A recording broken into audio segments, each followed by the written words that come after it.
Hello everybody, my name is Mr. Roberts and welcome back to episode number 8 of the New Orleans Pelicans MyLeague series here on NBA 2K20. Today's episode is going to be a little different as we're going to be stepping away from the NBA into the NCAA. Our scout came back with a couple of reports on a few players, and to make this series more in-depth, more engaging, I decided to download a couple college rosters and just take a look at the rosters and take a look at a couple games of the players that we wanted to scout. The first game is Akron at Dayton, and we'll be taking a look at Obi Toppin, the power forward for Dayton in this game. There's a good start for the game. Obi Toppin is a mid-first round player. He's a sophomore out of Dayton. He had a very good freshman year, decided to come back, and we're going to be taking a couple of highlights of him as we see this alley-oop layup put in by Obi Toppin. Obi Toppin is somebody we want to take a peek at. He's pretty tall. He stands out on the floor. He's just kind of made this because he's playing Akron, but we'll see. It's a good post move right there by Obi Toppin. Obviously, we're going to be set at the power forward position for the foreseeable future with Zion Williamson there, but it's always never going to hurt to get another player in there and just see maybe Zion moves another spot, as there is a phenomenal alley-oop dunk by Obi Toppin, 360 putback. As we take a look at some of his highlights here, you see him. He's going up again. He's setting a screen and roll. Gets underneath the paint, gets a nice, easy layup. Obi Toppin pretty much dominated this game against Akron.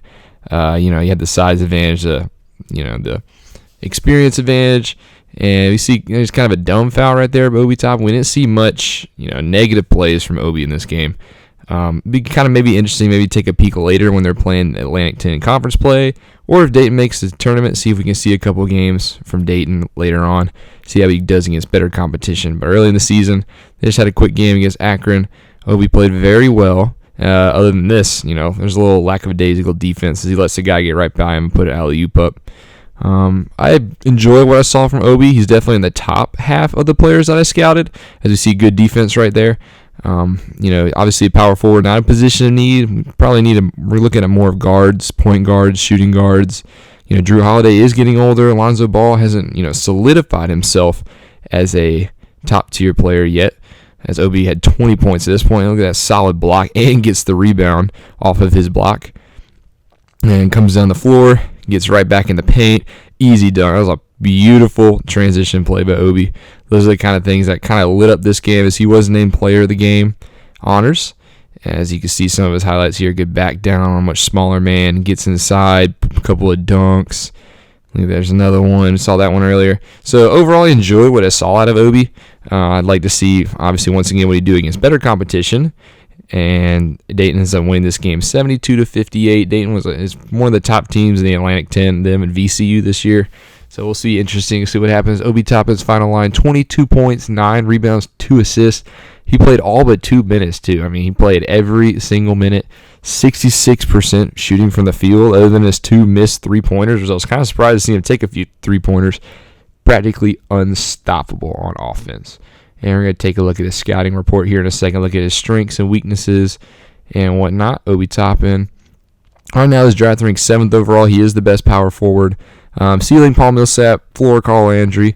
Can be counted to score points as back-to-back sit. We kind of saw that, really crafty around the rim with his finishes, 360 dunk. Weaknesses, below average rebounder who needs to be more aggressive. We didn't really see that because he's playing a bunch of smaller guys. So Obi Toppin sits in the top half. Next one we're going to see is Nevada playing against Oregon. We're here for Oregon to seat N'Faly Dante. He's more of a mid to late round pick. He's very green. He was a freshman this year, as we see him get inside with that swat on that Nevada. So N'Faly Dante, maybe another player if we start to fall, get a little better. Maybe we can steal N'Faly later on. He's a center. He's a very tall center. As I said, freshman. I'm pretty sure he's a 4-star recruit coming out. Sitting at 6'11", 230. Our center position, we got Derek Favors on a 1-year deal, so we're not sure if we're going to bring back Derek Favors. You see him getting underneath. I think it's a smaller man right here, and he loses the ball. So you can definitely see the green in the N'Faly in this game. He's got a lot to learn, but he is 6'11". He's a big man. As you can see, he gets inside. You're going to see plenty of posterizers, especially against smaller teams like Nevada. Like we were talking about earlier, Derek Favors, 1-year deal. Not sure we're going to bring back. We do have Jahlil Okafor on roster, but Jahlil Okafor is not really interested in staying at the moment. Nor is he a solidified anything. He's already been bounced around the league a couple times. We see some quick hands here by N'Faly as he gets a steal. Gives it up to his man. He gets a mid-range, but misses the mid-range. But still, it's good hands by Infali. So it's a little quick for his size. Here's another pick and roll. Gets inside, another easy layup. So we saw plenty of that in this game, as Oregon basically dominated Nevada 82-70. I didn't see the final score. Let's kind of skip through that, but we can see his box score right here. He had 8 points, 8 rebounds. Only shot the ball 6 times. Played 23 minutes. So very raw. It is early in the season, so maybe later once they start getting into Pac-12 play, if Ollie can get more work. But I did put him on the bottom half of my board. Ceiling, Igauskis, floor, Rafael LaFrance. He's a good low post scorer. We kind of saw that fundamentally sound low post defender. Yeah, we saw a couple blocks. Good vertical leap, which is good for somebody his size. Tends to make board decisions with the ball. It just comes with being raw. He says he's not reliable getting steals. We did see one, though.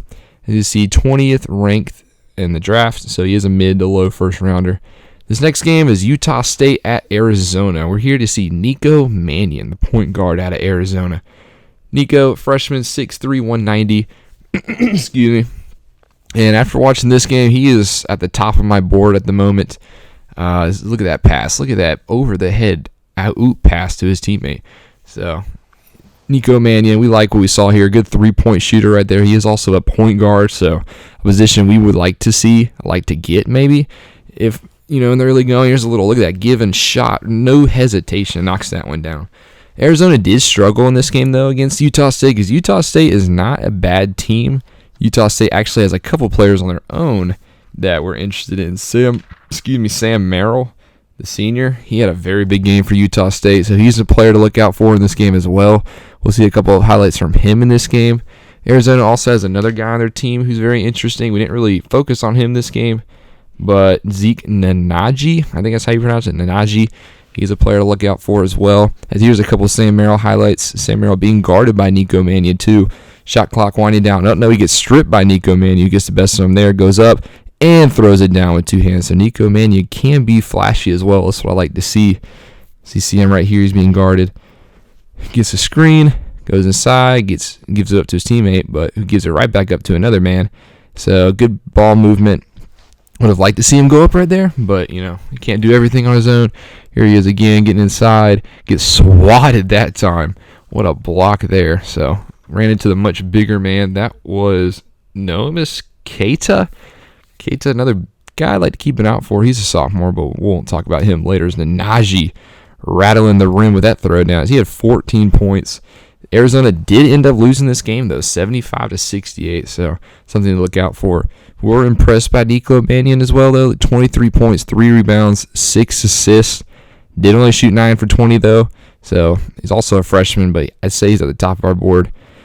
Another player, as we mentioned earlier, Sam Merrill in this game. We have to take a look at his stats in a minute. Sam Merrill went off for Utah State in this game, so I'd like to see what he can do. Maybe take a peek at a Utah State game later, as we'll take a look at his stats right about now. Here, see, he got 36 points, 10 for 22 shooting. Went to the free throw line 15 times. Senior out of Utah State, he's a force in the Mountain West Conference, might win all Mountain West Player of the Year. We'll see if Utah State can make some magic happen later. Nico Mannion's ceiling is Mike Conley, floor, John Paxson. This is a very heavy point guard class. As you can see, he's draft ranked 7th, but he's 4th at his position. It's good luck stripping this guy. He has good handles, solid mid-range game, good vertical leap, as we saw in that dunk. I like Nico Mannion a lot. He's probably at the top of our board right now.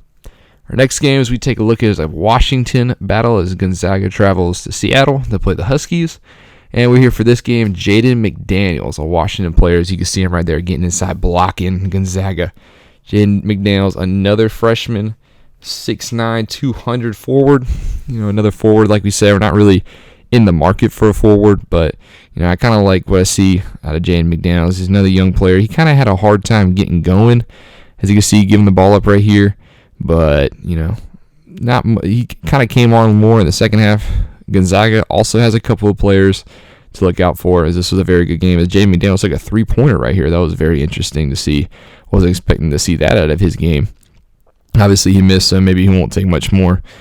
Jaden McDaniels, he had a pretty solid game. There he is inside. Misses, though, so a lot of bad tendencies. He didn't have the overall best game, but he showed flashes of things I'd like to see. Here he is in the low post again, working on his man. Kind of throws up just a prayer of a shot. So he had a hard time getting going. Here's another player on Washington, though. I like Isaiah Stewart. He was an All-American. So he gives it up, though. See, like, there's good vision. So another player we were able to see in this game is Gonzaga had a couple players as well. Not really draft stock, but maybe a couple of undrafteds down the line. Here's Jaden McDaniels. There he is getting some action late in the game as he hits an and one in crunch time. As at this point, Washington's only up by 1 over Gonzaga. And we'll see what happens. See, like 49-49. At this point, we kind of just started watching the game. See, look, there's a lot of good things going on. It's a close game. Jaden McDaniels working, trying to get inside, work on his man. Does get inside, goes up to the layup. There's another kind of, off-balance shot, but that time he's able to go. At this point, look, 55 minute running down. Gonzaga has the ball. Gonzaga, will they do? And then you have this man right here, Tilly, clutch three-pointer, puts Gonzaga up by 3. And then at that point, they would not let go. That was Killian Tilly, a senior who's projected to not really be drafted next year. So we'll see what happens. Washington now. Can Washington do anything? This is Green. Green just kind of throws up a three-pointer and misses. So Gonzaga is able to come into Seattle and knock off the Washington Huskies. That was probably the best game we watched in our little stretch. Jaden McDaniels, we'll take a look at his stats in a minute. Another played pretty impressive. Nothing really too spectacular. Did have 10 and 10, only 8 shots, 2 for 8. Did take 2 3-pointers, went 6 for 7 from the free throw line. So didn't really see anything too special. He did have a double-double, 1 block as we saw earlier on in the game. So we'll see. Maybe Jaden McDaniels can progress as the season goes along and into Pac-12 play. Excuse me. So we'll take a look at his player card. Draft rank 8th. He is listed as a small forward. We're kind of set at the small forward position for right now. Good dunker, really solid finisher.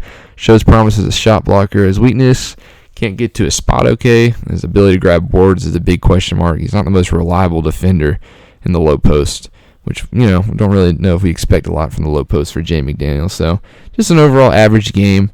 Nothing really stood out for me in that one. And now we'll move on to an ACC Big Ten Challenge match as Duke plays against Michigan State. And this is Vernon Carey Jr. is the guy we're looking for in Duke. But, obviously, if you go see a Michigan State game, you're going to take a look at a couple of other players on Michigan State. Here's one, Cassius Winston, who's arguably the best player in the Big Ten. He has very good, maybe even player of the year as he gives it up to his other friend. As Michigan State, arguably the best team in college basketball at the moment. They got a couple of good players. Cassius Winston is one of them. The other one, Joshua Langford. They also have some draft progress as well, so you'll see a couple of clips of them. Here's Vernon Carey inside working on the much smaller Winston and gets by him easy too. Vernon Carey did kind of shine in this game, so it was good to see him stand out, especially playing a tough team like Michigan State. And there's another player, Trey Jones. Trey Jones got some draft potential if he decides to come out this year. Because last year he decided to come back as he's a sophomore with all those big Duke players exodus. And there's Trey Jones getting inside again. Nice layup contact. Take a look at Cassius Winston now. He gives it up to Joshua Langford. Langford didn't really have the best game. He's a solid three-point shooter, though, so he tries to get inside right here. That's very good defense by Vernon Carey. It's not hard. It's hard to stop a Joshua Langford coming at you, so I was very impressed with that position by Vernon Carey. He has very good defense. Here he is on the other end, working, trying to get open. Gets open at the top of the key. Gives it up, though. Vernon Carey, let's see what he does. Gets inside, goes up for an oop, and there's a throw down by Vernon Carey Jr., So that was a very good 2 sets of possessions for Vernon Carey right there. Vernon Carey, center. Obviously, like what we said earlier about Obi Toppin and them, kind of looking for a center. Not sure if we'll draft one early, though. It depends on what happens with Derek Favors and Julo Okafor. But overall, I like what we saw out of Vernon Carey. But here's a guy on Duke that I'm not sure if he's going to come out this year, but Cassius Stanley. He really showed for me. He's a freshman as well, 6'6", 193 guard. Not sure what he's up to, if he's going to come out this year. If he has more games like he did in this game, then he definitely will. As Vernon Carey gets a loose ball, puts it up. So Cassius Stanley very stood out for me, overshown in my opinion, Vernon Carey and Trey Jones in this game. There's Vernon Carey getting inside again. There's a nice hook shot. Vernon Carey has a pretty solid hook. Trey Jones missed this shot. Joshua Langford, as we take a look at Michigan State driving. Langford's going to get inside. He's going to go up with it and put it in. So it's a very tough game. As you can see, Duke's only up by 2 with 4 minutes to go. Joshua Langford, 16 points to this point. We'll see if Duke, maybe Vernon Carey can get a couple of highlights in later. Here he is kind of giving up his man inside, though. That was a nice shot, though, there by Joshua Langford as he kind of came on late. Here he is, Cassius Stanley, the guy I was talking about earlier. He's trying to make a play, 12 seconds. Looks like he mostly had the ball in his hands. Trey Jones ends up with the ball, and he hits a clutch three-pointer, though. So Trey Jones obviously going to give it to your All-American as here he is again. What can he do with the ball? What can Michigan State do down the stretch? Trey Jones is going to work inside. He's going to go up, and he's going to get an and one. So there's a All-American right there, being fouled by an All-American too. So obviously you're going to see some highlights out of Trey Jones. Very solid player. Vernon Carey didn't really do overall a bunch. As here's Trey Jones again. That's kind of a bad pass though late in the game. Michigan State only down by 3 at this point. Michigan State driving, he's going inside, and there's Vernon Carey. What a swat. I don't even know if that was really a swat. He kind of just grabbed the ball right there. So very good play by Vernon Carey. He had a couple of good glimpses, mostly on the defensive end. This is a critical jump ball as Michigan State being down by 3. They win the jump ball. 8 seconds to go. They're going to give it to Cassius Winston. What can Cassius Winston know? He gives it to Langford. He's going to take a straight dead away 3, misses. Winston with the rebound, gets it right back up, misses. So Duke holds on down the stretch, beats a tough Michigan State team in East Lansing. So Duke, obviously a force to watch out for in the season. We'll probably take a look at another Duke game later on as we take a look at Vernon Carey. So we'll get another look at Vernon Carey. He had 12 points, 12 rebounds, only shot the ball 7 times, but did make 6. His only miss was a 3-pointer. So I was impressed with the very limited shot output by him. 12 rebounds, did have 3 blocks as well. So Vernon Carey, a nice game. But we're also going to take a look, like I mentioned earlier, like Cassius Stanley. Cassius Stanley had a very solid game, 21 points, 8 rebounds for, that's Trey Jones, 21, 8, and 4. Cassius Stanley, 21 and 5. So good play by the guards of Duke, as we'll take a look at another Duke game earlier on here. He has 21 points, 5 rebounds, shot 8 for 13, 1 for 3 from 3, his biggest weakness. The free throw, 4 for 10, but, So good play by Cassius Stanley, good play by Duke overall. As we're going to take a look at Cassius Winston. He had 14 points, shot 5 for 11, so a little underwhelming for Cassius Winston. Maybe we'll catch Michigan State later on as well. As here's a player card for Vernon Carey. Good dunker, really solid finisher. Looks to have the potential to be something big in this league, so that's good to see. Tends to make poor decisions with the ball in his hand. He's a center, so don't really expect that as much. And here's the final game as we take a look at the Battle of Kentucky. Louisville at Kentucky. In this game, taking a look at Tyrese Maxey out of Kentucky. He's a guard, freshman as well. Took a look at a lot of freshmen. And just like the other game, he had a very hard opening. As you can see here, he's kind of dribbling. He kind of runs out of bounds. So didn't get off to a hot start. And here he is again. He's playing defense at the top of the key. See him getting inside, trying to guard the paint. He gets another dumb foul, and just like that, he had 2 fouls in the early going, so he kind of sat down. So we kind of take a look. We took a chance at this point to look at a couple of other players going on. Kentucky has a couple. Ashton Hagans, Isaiah Stewart. Those are a couple. Emmanuel Quickly right here. He takes, he's another one. Look, there's a mid-range shot. Works inside. Look what I saw. What I saw out of him is he had 6 points, 6 out of 14 at this point in the game. He was off to a hot start in the early going. Louisville has one player, Jordan Nwora, to take a look for. Jordan Nwora has All-American potential, All-Conference. As you see, Brooks get inside. Look at that. Look at that 2-step fadeaway in the paint. So a lot of other players to look out for in this game. I don't want to just kind of run through this game, especially since it's a big-time game, just because Tyrese Maxey fouled early. As we see E.J. Montgomery get big, get the rebound put up in the and one. Another player on Kentucky. This is a very scary Kentucky game, or team, as here's Jordan Nwora, a good 3-point shooter. He's being guarded. See what he can do with the ball. He gets a screen, decides not to go up with it, drives the baseline, gets inside, gets a layup. So a lot of traffic. So that was a good play by Jordan Nwora. As here he is again. Jordan Nwora gets the rebound, pushes the pace, gives it up to his man, who gives it right back to him. Jordan falls in the paint, upside down layup. So good glimpses from Jordan Nwora, but obviously we're here for Tyrese Maxey. We'll see what he can do as he's back in the game. He's in the paint right now. But here's Hagans with a straightaway, and another dumb foul by Tyrese Maxey as he kind of just pushes the guy over in the paint. So he had a quick 3 fouls. He didn't really go to the bench, though, as here he is with the ball. Drives inside. There's a good play, and 1 on the layup. So Got off to a very slow start, a lot of foul trouble, but Tyrese Maxey really turned it on late in the game, and I was very impressed from what I saw out of him. He's at the top half of my board now as well. Tyrese Maxey was able to finish the three-point play right here. Very good game overall for him. Didn't shoot the best from three, but other than that, he played very well. Here he is. Look at those hands as he gets the steal and goes in the other end. Gives it up to his man, who's able to put it in for the and one. So that was a very good possession right there. Kentucky kind of dominated this game against Louisville. Louisville, didn't really stand a chance other than Nwora, who kind of took a lot of shots you saw right there in the paint. There's a mishook shot. Gets inside. There's a Whitney, another solid player for Kentucky. Kentucky has a lot of players who have a lot of draft potential, and we'll see what happens later in the season. See if who goes out, who doesn't go out. See if they have a good potential. I like that play a lot from Maxey right there. Gets the ball in the corner, ball fakes one way, decides to put up the three-pointer and knocks it down. This is about the point where he starts to heat up in the game. As Louisville also being a struggle. Good defense right here. There's a good block by E.J. Montgomery, a very solid big. Take a look out for. But here's Maxey, gets inside, goes up for the mid-range, knocks it down. So Tyrese Maxey put up a lot of points all in the second. I think he had 20 points for the game, almost entirely in the second half. So he had a very good second half. Here he's getting inside in the paint, gets underneath the basket, good cut, good finish, and one. He was able to complete that three-point play as well. Let's take a look. Look at those hands. Good solid steal again. Able to get the ball. Maxey gives it up right here. Let's see what he can do. Here comes Louisville, though. I like this play. That drives another steal. Back-to-back steals right there by Tyrese Maxey. So he had very good hands. I'm not sure if that's on the scouting report, but I like what I saw out of his hands.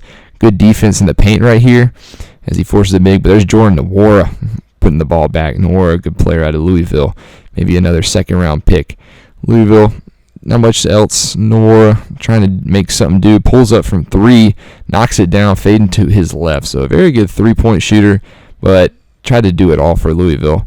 As we take a look at Tyrese Maxey one more time, so you get a couple highlights out of him. Gets the ball handle, puts up the shot immediately, knocks down the three. So very good three-point shooter. He had a couple of solid big-time threes. Here he is again, heating up, getting in the paint. Look at that finish. It just in midair. Not an easy layup right there. Look at that, 20 points, 8 in the paint at this point. So Tyrese Maxey, let's see what he finish him off on this highlight. Gets inside. There's Whitney. We're going to finish it off with that dunk. It's a throw down by Whitney. Khalil Whitney, that is. He's a freshman as well. So just like that, Kentucky dominates this game 72-57 against their division rival. Their state rival. Tyrese Maxey, 20 points, 3 rebounds, 2 steals. Did have 4 turnovers, 9 for 20 from the field. But I liked what I saw. He showed good glimpses, good flashes of he's very confident, I feel like, with the ball. He puts up shots. He's not afraid to shoot the ball, not afraid to drive inside. Very confident young man. He'll probably come out after this year as well as Kentucky turning into a one-and-done school. But we'll see what happens. Maybe we'll try to see what Kentucky can do. They're a team we expect to go late in the tournament. Decided to take a look at Jordan Nwora, too. We talked about him in the game. 22 points, 9 rebounds, 2 assists. Shot 8 for 16. Very solid player. But here's Tyrese Maxey. Ceiling Jim Jackson, floor Joe Green. Aggressive around the rim. We did see that. Good finisher. Puts the ball on a string, can get a shot off against the best of them. Saw a lot of that in this game. Weaknesses, bad at getting steals. I saw a couple of that, so I was kind of surprised it's actually a weakness. And here's another player who didn't play in this game, Jay Scrubb. He's a junior college transfer. He's eligible to play next year, but he might just go pro here. Go pro anyway, as he's a draft rank 11. We'll put him at the bottom of our big boards. Here it is right here. We have Nico Mannion, Obi Toppin, Tyrese Maxey, Vernon Carey Jr., Jaden McDaniels, and Folly Dante, then Jay Scrubb, just because we didn't get any gameplay film up here. I can't really put him much higher. This is obviously after the first round. I took a look at Tyrese Maxey as I was going through the social media. He's at 3s below Nico Mannion because, right here it says Nico Mannion outshined Tyrese Maxey in a game where Arizona beat Kentucky. So that's a good sign for Nico. Puts him at the top of my board for me. Draft Express has us taking 2 Frenchies in the first round, as at this point we would have the Cavaliers pick. 2K has us taking Obi Toppin and Jay Scrubb in the first round. And then NBA.com has us taking the 2 Frenchies as well, with Killian Hayes and Theo Mullins. So maybe we can go across to Europe to see a French game to get a couple look at those players. Hopefully this episode went pretty good. It was pretty rapid pace, pretty quick. Next game, we'll be back in the NBA, though, as we'll play the Dallas Mavericks. Thank you guys for watching. I hope you enjoyed this type of video. More to come in this series as I try to break it down, and I'll see you guys next time. Peace.